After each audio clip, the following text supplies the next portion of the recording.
Hello everyone. So this is going to be a series on my YouTube channel called The Good, the Bad, and the In-Between of Mythology. So I will be starting, of course, with one myth to kind of jumpstart the series, but over time, if there's any suggestions that you guys have for myths that I should review or talk about, then please leave them in the comments below.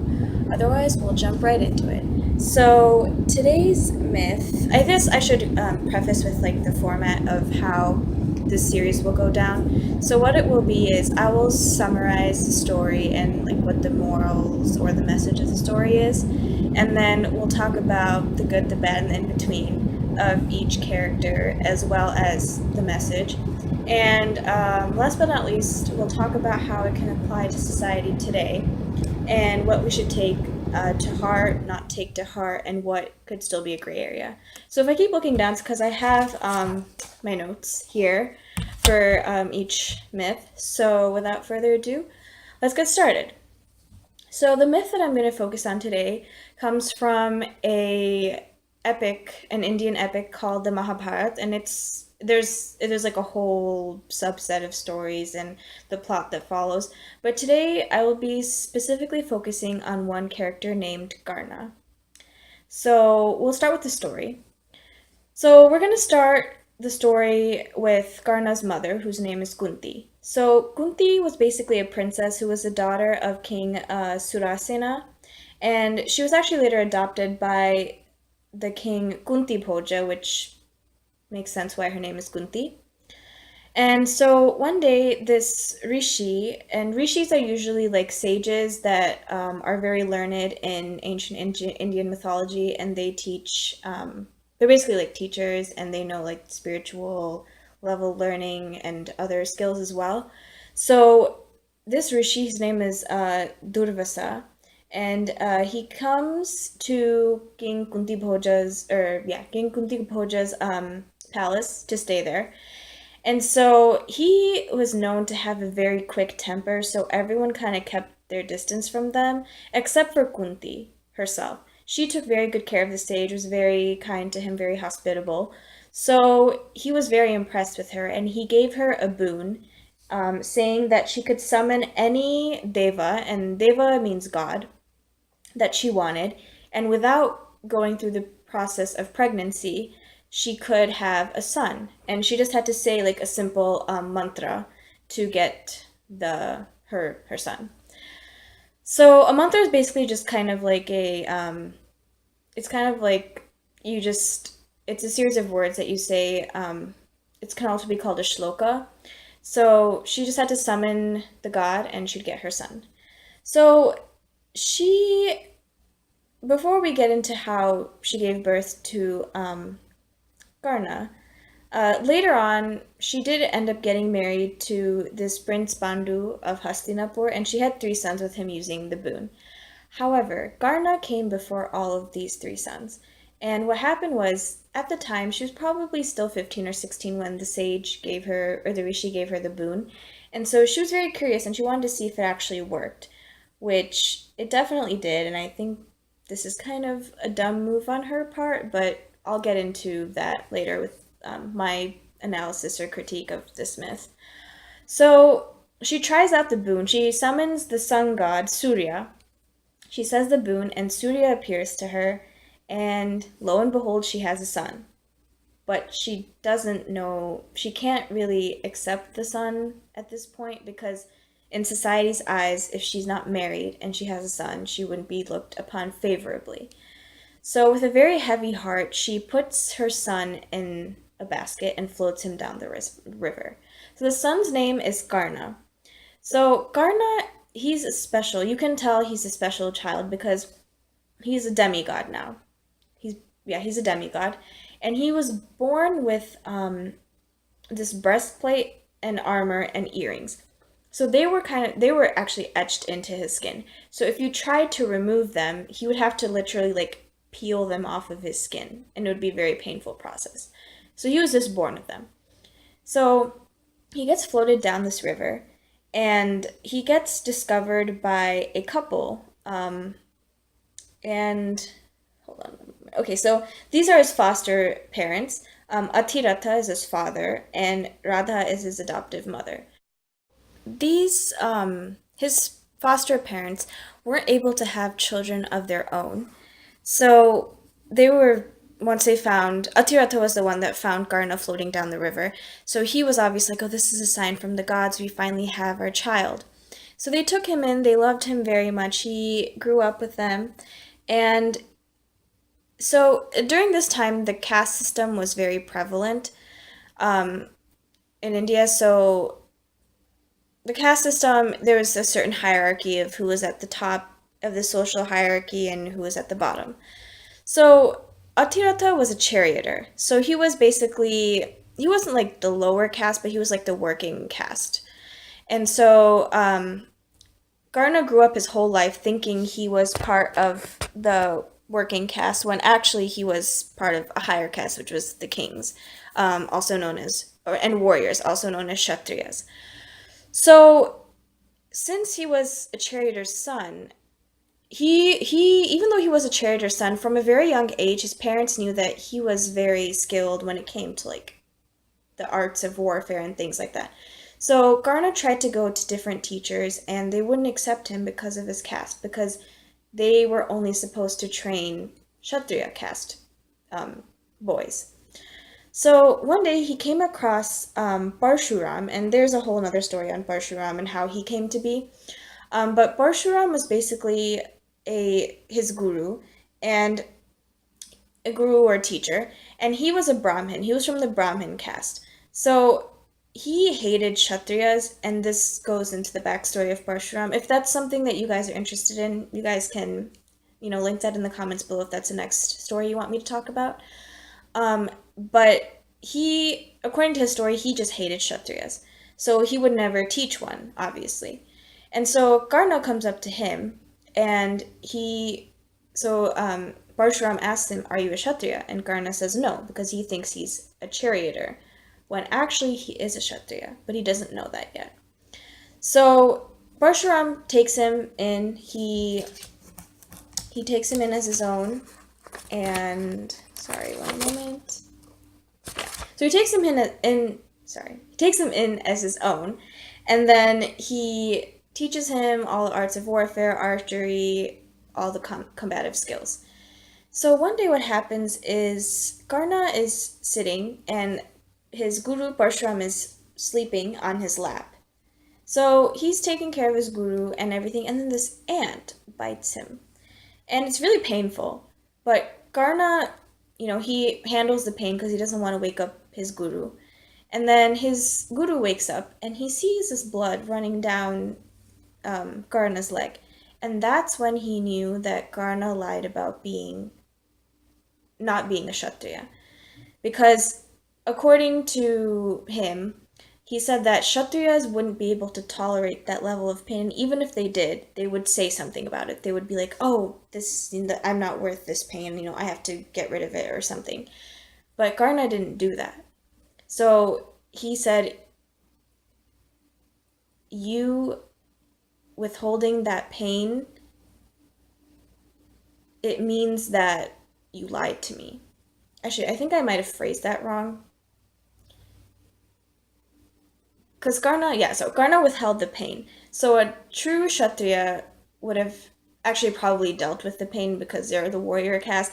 But yeah, so he told Karna, he's like, if you weren't a Kshatriya, you would have actually gone about and said something, but you didn't. So I know you lied to me. And this really outraged Parshuram. So he actually cursed Karna, and he said, any knowledge that I have given you, or any knowledge that you get for warfare and things of that sort, when you need them the most, they will fail you. And so Karna kind of was like, okay, maybe this is just my fate. So he had to leave after that because Parshuram wouldn't have taught him anymore. But I think at that stage of his life, he had pretty much learned everything. He was like a teenager, a young adult. So he was pretty much finished with his education. And so he went off, he went back to his parents. And at that point, I think he told his parents, like, okay, I have to go find my way in the world, what I'm going to do, things like that. So There was this princess named Draupadi, and she was having something called a swayamvar. So it's kind of, I guess, like the Bachelorette, but in ancient India.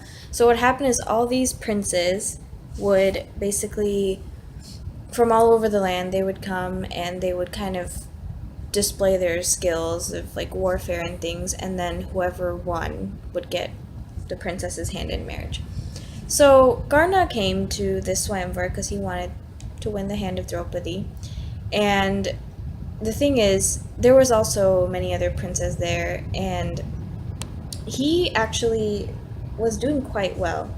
But then they figured out that he wasn't from the warrior caste, so Draupadi really like publicly humiliated him, and she was like, "Oh yeah, even if you did win, like I wouldn't marry you," and that was also very unnecessary on her part. She's somebody in this whole epic that I know, like generally people say like, "Oh, she's like the epitome of righteousness." I kind of beg to differ, but we'll get to that later. Um, but then this other king named Duryodhan, he saw that Karna was getting publicly humiliated. So he came up to Karna. He's like, you know what? I will give you a kingdom called Anga, and you will be the king of Anga. But you have to promise me that you will be loyal to me and like be my good friend and help me in times of need. And so this made Karna like, he was like, yeah, I get a kingdom, and like, of course, I'll do that for you. So in the whole Swayamvar process, his main enemy was this prince named Arjuna. I think he was actually a king at the time. This king named Arjuna, and that's who he was like kind of tied with for Draupadi's hand in marriage. So Arjuna was like, Duryodhan and Arjuna were sworn enemies as well. So basically, by pledging loyalty to Duryodhan, he was pledging that he was also going to be like whoever Duryodhan's enemies were, those were also going to be his enemies. So everything was going well. He was a king of Anga and everything. And then Arjuna, actually, he was also Kunti's son. So this is what I was talking about earlier when Kunti had three other sons with this her husband, King Pandu. So Arjuna was one of her legit sons, and she got him the same way by using the boon, but she called upon the god of the sky or rain or everything. His name is Indra. He was the king of gods. So that's whose son Arjuna was. So Arjuna is also a demigod. And so Indra found out that Karna was, Arjuna's main rival, and later on, like, that would come to be useful because there's the Mahabharata is basically like the main battle that happened between Duryodhan and Arjuna, and like there's like a very deep story. So I'll maybe in the future sometime I'll get into that more and more stories of the Mahabharata. But for now, we'll focus on this aspect. So Indra was basically, he knew that he kind of needed to get Karna out of the way for Arjuna to win this war. So he went to Karna disguised as a Brahmin, and he usually, when a Brahmin comes to a king and he asks for something, you're supposed to give it to them because that's like a sign of respect. So Karna said, I will ask you for, or I will give you anything that you want. So Indra knew that Karna's like main thing that made him like kind of invulnerable were his breastplate and earrings that he was born with. So he said, I want those. And so Karna, being the righteous king that he was, literally peeled them off of his body and gave it to Indra. So since Indra was actually really impressed with this, he was like, wow, I was not expecting that. So he gave him a boon, and he gave him this weapon. It's like, I'm not exactly sure what it's called, but it was a weapon that it could basically destroy any man, god, anybody, but you could only use it once. So he gave him this boon that it can be used on anybody who's mortal or immortal, but you can only use it once. So basically, Karna's main plan was to use it against Arjuna to win the war, or help his friend Duryodhan win the war. However, that plan completely changed. There was this other, demon giant person. I think his name was Ghatotkar, but he was basically terrorizing the land, and so Karna kind of had to use his weapon against him, and that's when he couldn't use it anymore. But he did it for the good of his people, so he was still a very good king. So when the war came about, Karna and Arjuna were like fighting against each other, and then Kunti found out that this was happening. So she actually went up to Karna. And I was like, you know what? You should have done this a long time ago, but I digress. So she went up to Karna and she's like, listen, you're actually my son, and you should team up with us so we can win the war together. And Karna was like, see, I'd love to, but I've already sworn that I'm going to be loyal to my friend Duryodhan. But he did promise her that at the end, he was only going after Arjun, and Kunti had her own sons, three other sons, and then her husband Pandu had married another wife, and he had two sons. So she kind of took care of all of them because her husband Pandu and his wife died. So she was taking care of all of them. But he told her that at the end of this war, I'm just going after Arjuna, but you're still going to have either me or Arjuna and the rest of your sons. And she's like, okay, I can live with that. So it came time when Karna and Arjuna were battling each other, and then Karna's they were riding on chariots, so Karna's chariot wheel got stuck in the mud, and he was trying to get it out, and that's when Arjuna killed him. And I think if you guys remember earlier, I mentioned that, his Karna's guru Parshuram had said when you need your knowledge or whatever you need the most, it'll fail you. Well, he wanted to use that weapon against Arjuna, but it failed him to use it against Arjuna because he ended up using it against this Ghatotkar person. And now, when he was in the battlefield and he needed to save his life, this situation occurred, the wheel got stuck, and when he was trying to figure out the strategy to kill Arjuna, he couldn't remember his knowledge as well. So that curse came alive and Karna ended up dying.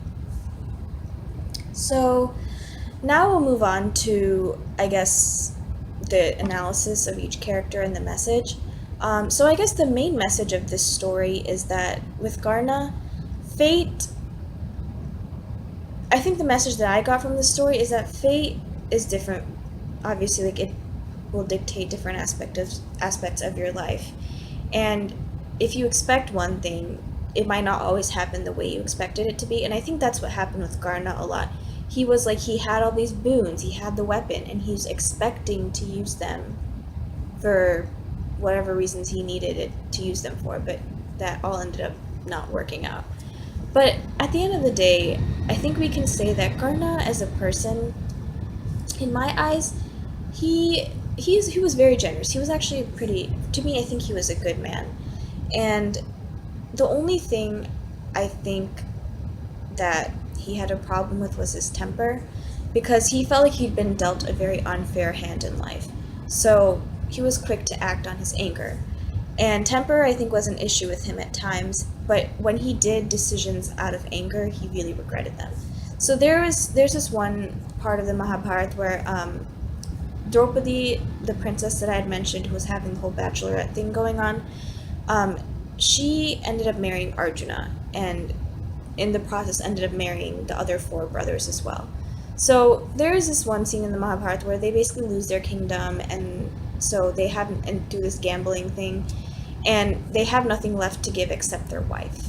And it's a really, I'll probably have to go into depth on that at some point as well. If you guys want me to go into depth on any of these side stories, please let me know in the comments below, and I will try to do a series on those as videos on those as well. So throughout this whole procedure, so what happened was Draupadi was basically, she was given over to Duryodhan's side, because it was Duryodhan versus Arjuna and his brothers that were gambling with each other. And so basically at the time, if you give a woman over to a man, she's kind of his property. So what was happening was that now that she was Duryodhan's property, he could do whatever he wanted with her. And Duryodhan had been humiliated by her in the past as well, so he wanted to really publicly humiliate her. And it was actually Karna's idea to do something called a vastraharan, so basically take off all of her clothes in public. And that's basically sexually exploit her. So it was his idea, and Duryodhan thought it was a fantastic idea, so he went about to do that. And Draupadi was saved by the god Krishna from all this happening, and that's another story. But Karna, because he was very angry at the time, because he just remembered Draupadi like humiliating him in public, and he's like, "Oh yeah, well I'm gonna get you back." But then after the whole facade happened, and like his temper died down, he really regretted it because, in his cool state of mind, he wasn't somebody that disrespected women. And actually, I was reading another article, and I will link this article to you guys in the description below. But it's from this man named Sadhguru, and from this foundation called Isha Foundation. He's a very learned man. There's actually a lot of his videos on YouTube, so you should check them out. Um, but according to him, Karna is actually to blame for everything that happened to him, and mainly because he hung out with the wrong crowd. He hung out with Duryodhan, who was a very bad like influence on him, and and his temper always got the best of him. And according to Sadhguru, I think in his article he talks about how a lot of situations that Garna went through could have been avoided if he had just stuck with the right crowd and not let his temper get the better of him. And I never actually thought of it that way. I thought that was a very interesting perspective. And looking back at it, it's starting to make a little bit of sense. But in my heart of hearts, I do believe that Garna is not a terrible person, except for his idea for sexually exploiting Draupadi. I don't think it was ever his intention to hurt anybody. He just wanted leverage in society. He wanted to be seen as an equal. And I think that's really where his temper issues came from, just not being seen as worthy. And even when he had all these skills and talents. And then Kunti, I have a lot of opinions about her because I think number one, her deciding to like use the boon when she was a teenager was a terrible decision on her part. And especially when she knew that if she put herself through that, like society wouldn't have accepted it. But I don't understand why she, even knowing that and knowing that she would have to subject an infant to, abandoning her infant, that is something that I can't agree with. And also, I don't agree with her telling him so late in his life. Like, she knew, I think she knew, like, even earlier than the war that Karna was still the king of Anga and he was building a life for himself. I feel like she should have told him then. And this lesson teaches us that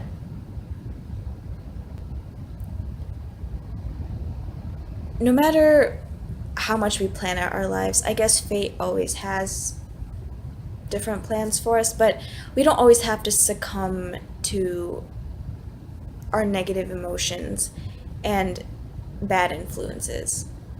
And for me, I don't know, the way I think about it, it's like, is fate or destiny destined to do good for some and bad for others?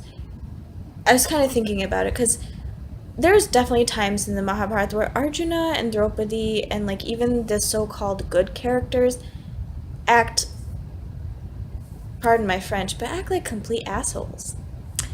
And I'm just like, yeah, but they win in the end. And why? So I guess that's something to think about. And I guess looking at how this story relates to society today, what I garnered from it is that we are basically a product of our decisions. Kunti was a product of her decisions. She got her status, but she had to live with the guilt of abandoning her child for forever. And Karna was also a product of his decisions. He decided, even though he knew deep down that Duryodhan was a bad person, he decided that how he was perceived by society was more important than that. So he decided to go along with whatever Duryodhan was doing. And I think either way, it didn't end up working out perfectly for Kunti or Karna, but such is life, I guess. And I think another lesson we get from it is, what I got from it is that what society tells us to do versus what we feel is right. And I think that's something that I know a lot of people think that young people are what that relates mostly to because, young people in their late teens, early 20s are trying to figure out their life, what their purpose is. But I feel like that's something that can happen later in your life too. There's people in their 30s and 40s that are like they might be stuck in a career that they don't love, and finally they're like, you know what, I gotta make changes now. I gotta do what I need to do to live the life that I was meant to live. And sometimes, like, society tells us that's a foolish thing to do. You know, maybe it's like, oh, no, no, no, you should go, you know, get this 9 to 5 job, get this that pays this much money. And I think society fails to realize that everyone's idea of happiness and what success is are different things. For some people, yeah, having that secure salary, having a kid, wife, husband, the white picket fence, that's their happiness. But for some people, their happiness might be maybe not, like, still having a salary, maybe not like a high paying salary, but having a comfortable salary and traveling the world or being a nomad. And, you know, it's different for different people. And especially, I think, not even society, I think it's easier nowadays to brush off what society says, but I think it's much harder to brush off what our family says, especially when they've grown up with different values than us. And just because we don't follow exactly what our parents or our loved close relatives tell us, it doesn't mean that we don't respect them. It just means that we just don't see eye to eye on everything. But I think that's the beauty of unconditional love within a family. You see eye to eye on, you don't see eye to eye on everything, but you still understand and you still grow and you still love that person. And I think when we do what we feel is right, of course, sometimes it might not align with everyone, but then there's this one quote that I read by, I think it was Swami Vivekananda, and he said something along the lines of, when we do something and we put work into it, and it's something that everyone doesn't see where we're coming from, we are always met with resistance at first. But that phase has to happen first to get to acceptance. You need resistance to get to acceptance, especially when it's from your loved ones. And that's like a process that, you know, that time heals all kind of thing. So I do truly believe in that. And I believe that, you know, we just got to keep going. We got to keep pushing through if we know what we're doing is right for us. And ultimately, if it's what will make us the better or best people we can be. So I hope you guys all enjoyed this critique and this myth and this story. And if you guys have any other suggestions, please let me know. I do have some other ones lined up as well, so I'll probably be coming out with those. But again, I would love to know what you guys think and if there's any stories that you guys have recommended for me. And it doesn't have to be Indian mythology either, it can be any mythology. And if I'm not, the myths that I mainly know of are Indian and Greek mythology, but if it's from a different land or culture, I would definitely love to look into it. So I hope everyone enjoyed this, and take care, everyone. Bye.